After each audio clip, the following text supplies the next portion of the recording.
Hello guys, welcome to the channel, and in today's video we're going to be giving you a guide on how to increase your power, how to level up, and tips and tricks for the dungeons. Listen! So if you don't know, Solo Hunters is a RPG game based off of leveling up, grinding, and getting gear as you progress.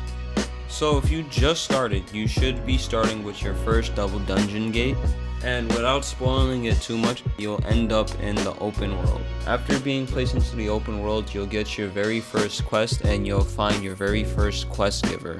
Now, it's good to take note that each gate has its own quest giver. These NPCs can be found by the book icon marked on your map. And we do quests because not only do they grant us a ton of XP, they also give gems and gold, which are also important. Now, there are only 3 types of gates currently in the game.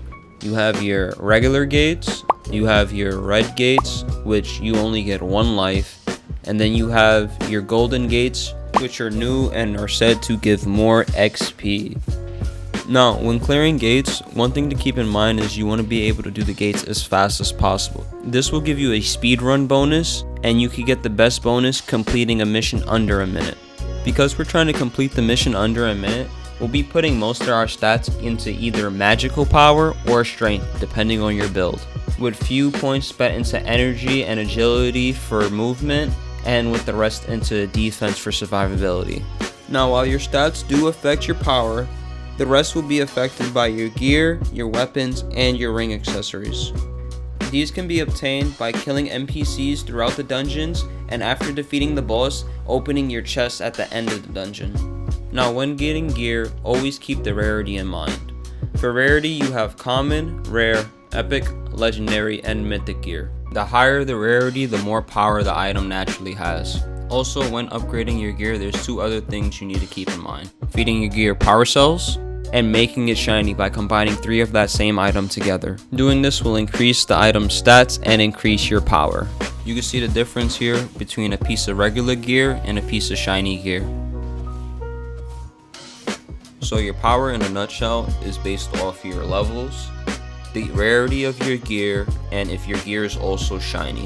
Because the highest rarity currently is mythic, you want to farm for a full set of mythic, and you want to do it enough times to make it shiny. So that's going to be your 3 armor pieces, your 3 rings, and your weapon of choice.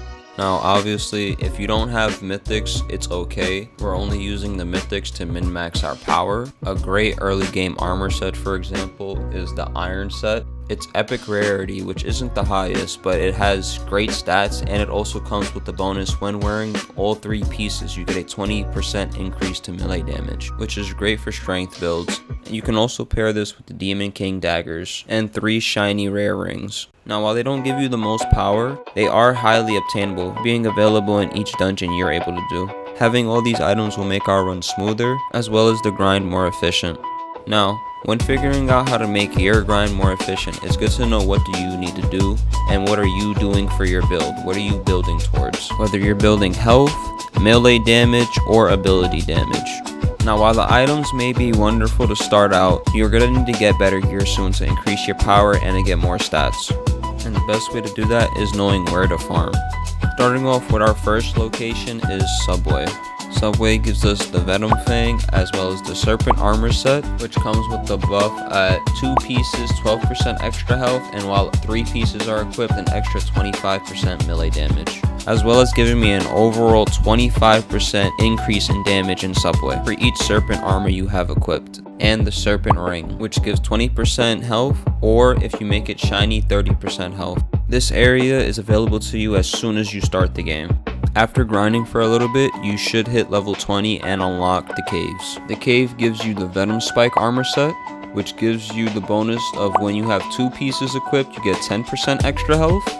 And when you have 3 pieces equipped, you get 25% extra melee damage, as well as 25% overall damage in the cave for each piece of Venom Spiked armor equipped. The mythic weapon we obtain in the cave is the Link Sword, and for the rings we get the Ring of Fire. The Ring of Fire gives 20% ability damage, and it gives 30% when it is shiny.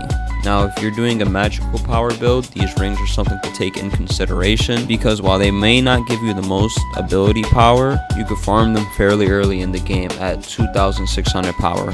Now, the next area on the list is jungle. You should be able to partake in this area once you hit level 80 or once you get a power of 11,000. The mythical items you could obtain from here are the Bloodsteel armor set. When you have 2 pieces equipped, you get 8% extra health and 20% melee damage for all 3 pieces of armor equipped, as well as the 25% extra jungle damage for each piece of armor set you have equipped. Next up is the Wanwood ring.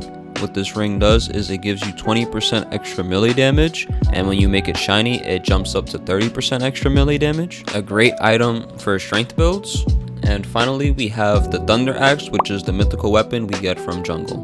The next area we are going to is desert. For desert, you're going to need a power of 32,000, and that means you should be around level 200. The armor set you get from this area is the Oathkeeper set. It gives you 18% extra health with 2 pieces of armor equipped, and a burn passive once you have 3 pieces of armor equipped. For the rings, we have the Black Iron ring, which gives you 20% melee damage, and when you make it shiny, it gives you 30% melee damage. And for the weapon, we have the Katana, because I am not saying that name. For the next area we have is the Snowy Forest. The Snowy Forest you unlock around level 300 or a power level of 80,000. Obtaining the set from this area will give you a buff of 14% extra health when you have 2 pieces equipped, and 20% extra magic damage when you have 3 pieces equipped, as well as 25% overall damage when in Snow Forest for each armor piece equipped.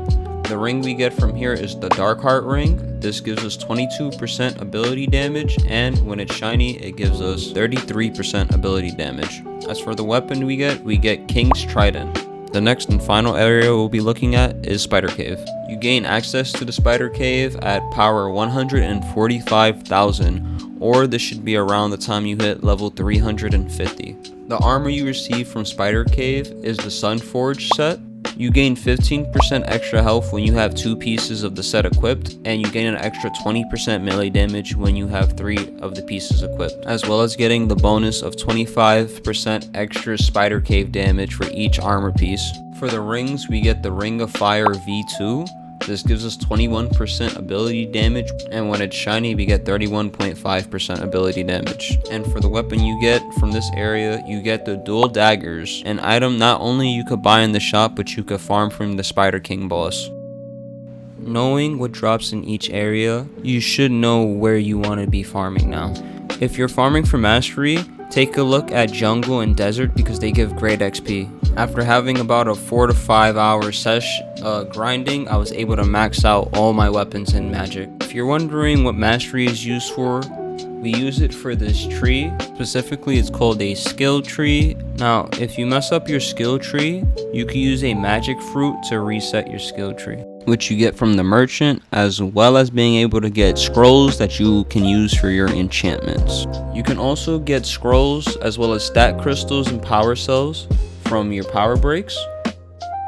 As far as using your scrolls, you're going to want to use them here, and I believe enchants cap out at level 5.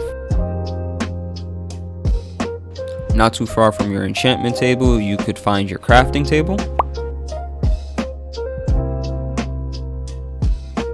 Also, you can use stat crystals or a perfect stat cube to reroll the stats on your weapons. Did you know if you kill the NPCs in the map, you can get 25 gems?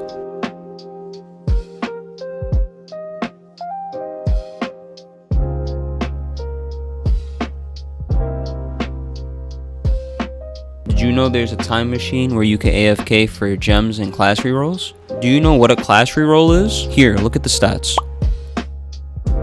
And did you know that there's a place where you can use codes for the game? If you go all the way to the bottom of the map, you'll see this NPC. This NPC is where you use your codes. Here's the active codes I found that currently work. Did you know about the new raid in the top right of the map? Also, fun fact, you can hide your armor if I didn't tell you already. And that's gonna be it for now.